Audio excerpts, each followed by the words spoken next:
Eden Symbiotic by Meriah Smith. Prologue. In the beginning of Eden's history is a strange and tragically violent one. In the beginning, Eden had another name, Zarukrosh, which meant hope in the language of the Osban. Zarukrosh was an inhabited planet, and with Earth-like conditions that spun in a solar system much like Earth's own, with 3 moons instead of only 1. The first was a bit smaller than Earth's moon and the farthest out. The second moon was smaller still, and the third and closest moon was the smallest. They were called the Three Sisters. Even centuries later, after the Zarukrosh's name had been changed to Eden, their name endured. The recorded history of New Hope begins in another distant galaxy with a fleet of colonial ships set sail across the void to their new home world. It begins with a hope for peace, freedom from oppression, and out of reach of overbearing government. Their cause is familiar to many Terrans, but yet these people were not at all human.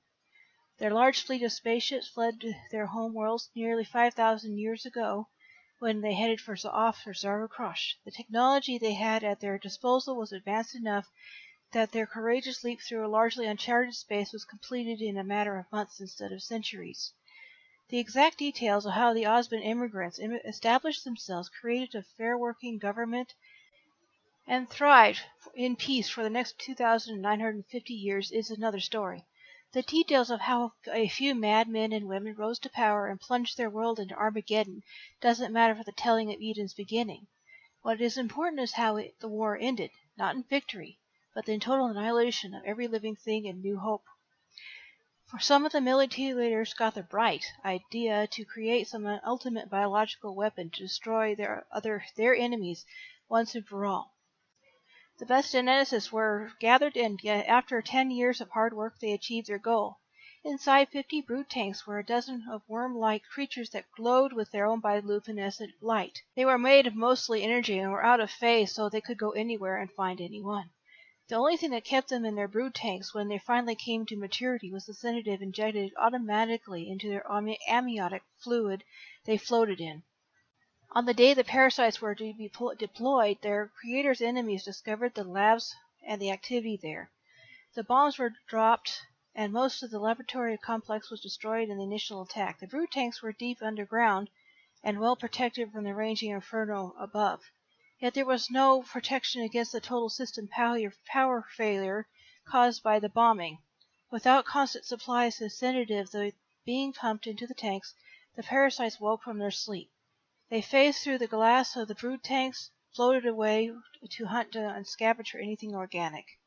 The underground labs were soon devoid of every living survivor of the bombings. All houseplants, lab animals, and experimental microbes were absorbed into the parasites. Every scrap of organic material until nothing was left. Then they phased out of the labs in search for more prey, traveling underground to avoid the inferno that was still raging above. The parasites multiplied prolifically and evolved in a naturally rapid pace. All their offspring and all their varieties were voracious eating machines. To escape the plague of monsters that consumed all life and seemed to have no weakness, the Osban prepared to evacuate the planet. Many of them managed to flee with the aid of their small fleet of colonial ships, loading them with as much people and supplies as the ship could hold. Many more had no hope of escaping their planet's destruction. The old, the sick, and the weak were left behind deliberately, and about 10 million other people who had been left behind regardless of health, for there was no more room on the ships. Those left behind survived for a time by hiding in the buildings that were not yet discovered by the hordes of parasites, whose numbers were ever growing. They scavenged for ever-dwindling supplies and found ways to filter out their increasingly fouled water. Remaining survivors discovered soon after that the evacuation of friends, enemies, and loved ones, that fire could be used as a weapon against the parasites, yet this only slowed their destructive progress against the remaining people in the scattered pockets throughout the planet. The survivors held on for another year as the parasites ravaged the planet. Most died from predation of the parasites, disease, and starvation. Some died in fights over dwindling resources and in desperate acts of cannibalism. For many, the cause of death was loss of hope. In despair, they just took their own lives, unable to hold on to the hope that there would be a ship sent back from the old homeworlds to rescue them. The rescue ships never came. In the very end, nearly all organic matter was consumed by the parasites. At the very end, when nearly all organic matter was consumed and the parasites were now preying on each other and wiping themselves out, about 2,500 people still clung to life planet-wide. These people were the toughest, smartest, and of all the people that had been left behind. Even so, the existence was hanging by a thread. They were slowly starving to death, for lack of clean water was taking its toll. Even those hardy souls who became too weak to fight off or run and hide from the last of the parasites. The remaining species of parasite that still survived, even after all the other parasites were dead, looked like shining stars, like the size of a human fist. They were beautiful, voracious, deadly, and bordering on becoming self-aware. They rained down on the last of the remaining people and killed them all in a few days. This tragic ending of one people's hope for peace and freedom is where Zarukosh dies. Yet this is not the end, but the beginning of a hope that will successfully create and maintain forever a peaceful and prosperous society from the ashes of the dead world. The parasites went through one final change that caused them to stop evolving at such a natural rate. When the last kind of parasite had killed their hosts, they had turned their victims' bodies into this organic life support system in the form of crystallids. There were no other way for them to survive. It's unknown exactly how long the parasites lay sleeping and metamorphosing in their crystallids. Centuries later, it was speculated about 2 years by modern-day historians and biologists. When they finally emerged from their pupa and instinctively ate the last shreds of the soft tissue inside of them, the world was born anew with them. These new creatures looked much like the blue-gray-skinned husband. They had even had the same memories as their dead hosts, which caused them some confusion in the beginning of their existence as sentient beings. There were differences, however. These humanoids had glowing white skins. The hair of color precious metals adorned their heads glowed with the hues of the same color as their hair. Slanted almond shaped eyes, large and solid black, a little bigger than human eyes, but not by much. They woke to a dead world, with nothing for them to eat or clean water for them to drink. Not even the once vast numbers of parasites were still alive to keep them company. They were all dead. Soon many people were praying hard to their old gods for help. Desperate hearts and minds reached out to the heavens. By some miracle or sheer dumb luck, a single female accidentally made mental contact with a young Maasai girl in the middle of Serengeti Plains. She had been helping to gather food for her family alongside her mother and grandmother. Both the female alien and the young girl were surprised and confused by this odd mode of communication. The husband were telepathic, but they were not strong enough to reach out across vast distances between worlds. Through the psychic connection, the newly sentient being could sense that the girl had food, and the newborn was ravenous. Rael Shar had been her host's name, so that was who this female parasite thought she was, in spite of the confusing physical differences of her body. So her dead host's name became absorbed into this shining being, just like the rest of the original Rael Shar. The new Rael Shar yearned with all her might to be on a world so obviously teeming with life and abundant food. This desperate yearning, born of great need and instinct of self-preservation, forced another of her powers to come online much sooner than it would have under better circumstances. Teleportation! One moment, Rael Shar was with a small and miserable group of men and women of her kind. The next, she arrived on Earth. She appeared with a cry of agony and confused terror next to the groups of female humans. The sudden forcing of her power had caused her a rather nasty migraine. Terrified of this white and silver-haired apparition suddenly appearing out of nowhere, the three Maasai ladies fled, dropping their collecting baskets and spilling their contents on the ground in their haste to return to the village. Rael Shar paid them no mind. Nearly blinded by pain, she just curled up in a fetal ball and held her poor head. In the meantime, the pain faded as she was able to take stock of her surroundings, and she saw various fruits, nuts, tubers, and termites the women had dropped and ate them ravenously. When she was sated, she fell asleep into a deep healing sleep on the tall grasses. She woke a few hours later and remembered the rest of her people. She mentally called out to them and showed them how to teleport. As soon as the entire population of the 2,500 alien men and women arrived on Earth during the early 1200s, the legend of the Shining Ones were born that day and would later be dismissed as fairy tales as centuries passed. Humanity did not welcome them with open arms, and the Shining Ones had too strong aversion to warfare, so these newcomers hid in scattered pockets in remote areas across Africa. This time passed, their powers grew, and their hard-won survival became easier. They first discovered that not only they were powerful telepaths, they had an unusual amount of control over their ability. They could turn the ability on and off at will, or even control how telepathic they wanted to be, even block out others from their minds. They discovered that they shared a loosely connected subconsciousness that they called the dreaming, and they could pass information to each other when they slept. Or by placing the dreaming under conscious control, when they were awake, they could link their minds together and act as one collective entity for brief periods. They also learned how to create illusions directed by hallucinations of incredible clarity. Next, they discovered a talent for telekinesis, moving objects with increasing ease by willing them to move. Followed by a small talent for pyrokinesis, which was quickly employed to make campfires. This ability to make anything temporarily invisible, including themselves. Healing came next after that. They could heal with any wound or sickness. They also discovered they were immune to any disease or parasitic infestations. Lastly, shape-shifting of themselves or other things and of various objects. Other living things and various objects. This ability to shapeshift in animals and humans, with these helped them to hide in the plain sight among Earth's host species undetected. This time of growth of their life cycle took about 10 years. Not long after they were able to hide among humans, it was decided that it was in their own best interest to restore their homeworld. They had both the knowledge and the technology of their world on their world to re-terraform the planet and rebuild their cities. Since the readily available Terran life forms were so similar to the extinct life forms on Zero Cross, they used Earth's DNA to reestablish a healthy biosphere on their dead planet. Also, they unanimously agreed that they would learn from their predecessors' mistakes and not to repeat them. Peace would reign once more, and they would not fail. During the time of Zero Cross's healing began, Shining Ones began to have serious doubts about being Osbin. True, the Osbinians did have some telepathic ability, but not the rest of their powers.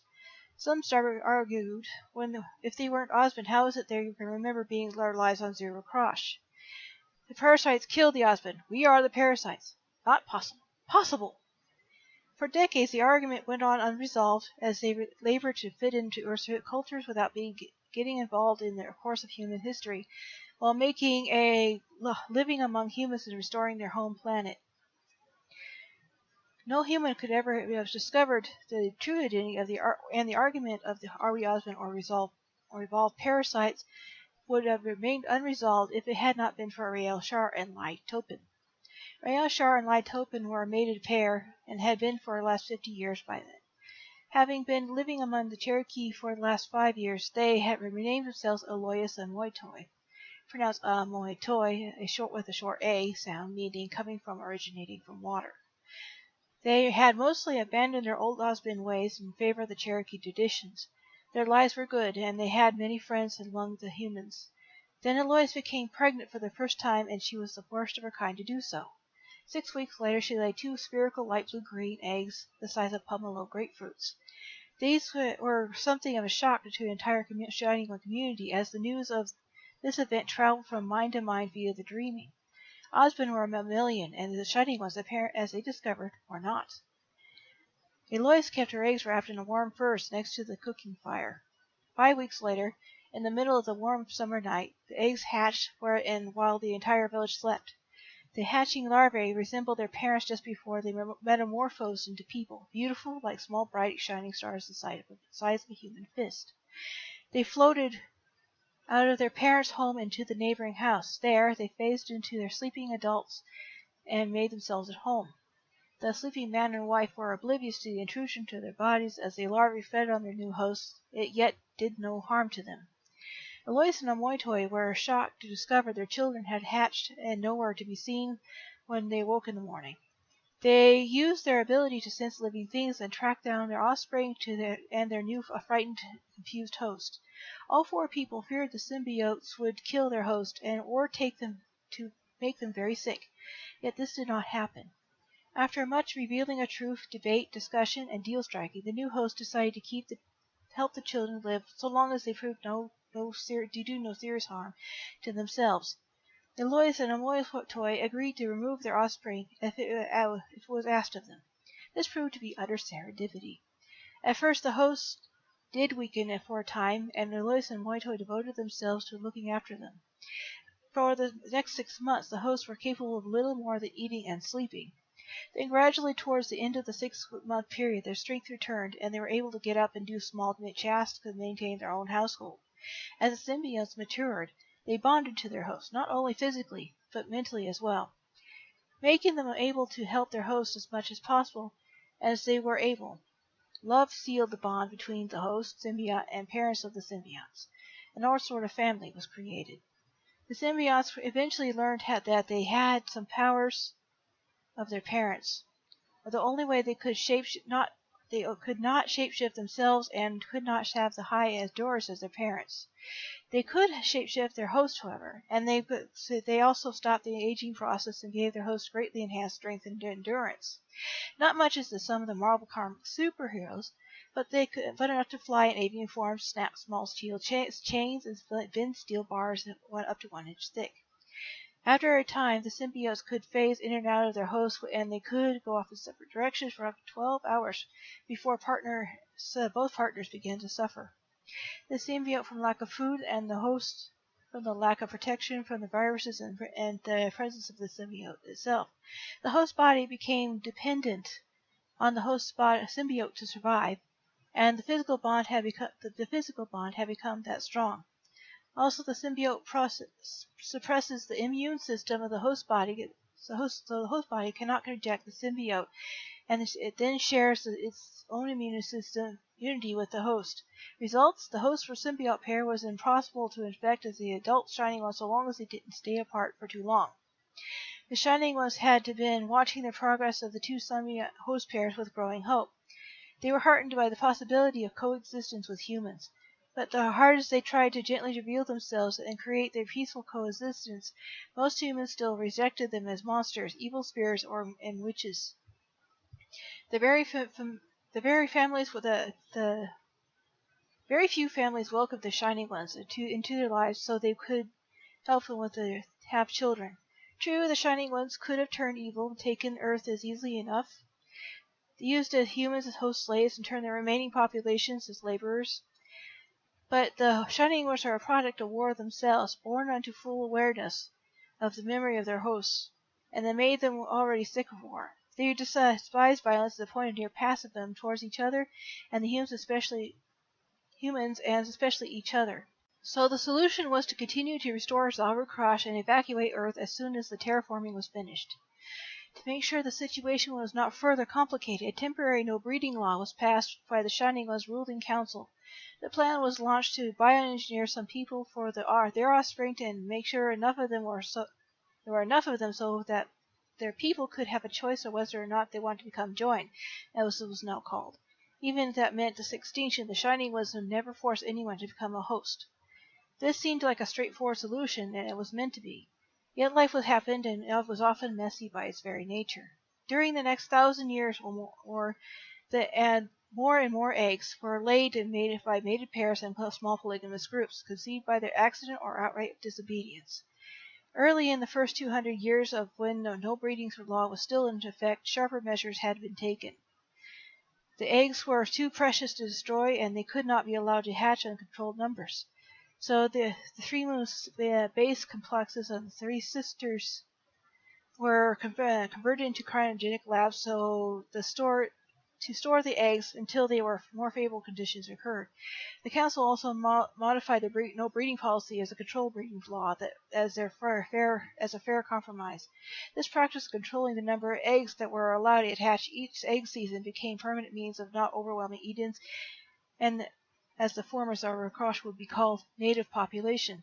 Terraforming was finished and the Shining Ones all returned home. With them they transferred their joined ones, their willing family members, and quite a lot of stolen eggs, human eggs and sperm. These eggs and sperm have been stolen from various banks and just as often from unwilling unknowing donors. In this way, a healthy human and sentient pioneered population was grown in brood tanks and raised by the community when they were born. Centuries passed, with Eden growing and prospering undisturbed. Earth and its off-world colonies grew and prospered, met with their other alien races, and always exploring new territories to study and colonize. Eventually, after many centuries, a starship discovered an Earth-like planet that broadcast through various frequencies via radio, television, computer, and satellite feeds that there was a sentient life living there. They had thought that they may have discovered a lost human colony that had blended with the host species of the planet and likely had forgotten their origins. Lost colonies were rare, but not unheard of. As the usual procedure, it was undertaken to make careful contact and reestablish communications between them and the rest of the human race. Unknown to them, these explorers were being closely monitored by the main council's telepaths after their mothership had been decided on from the cryogenic lab bases on the outermost moon. They did nothing to stop them, curious to see what the explorers would do. These explorers selected a clearing that was not too far from and not too close to what looked like a major city in the Western Hemisphere as a landing site. They sent a team of specialists aboard a shuttle to make sure observations and slowly make contact with the locals that lived in that area.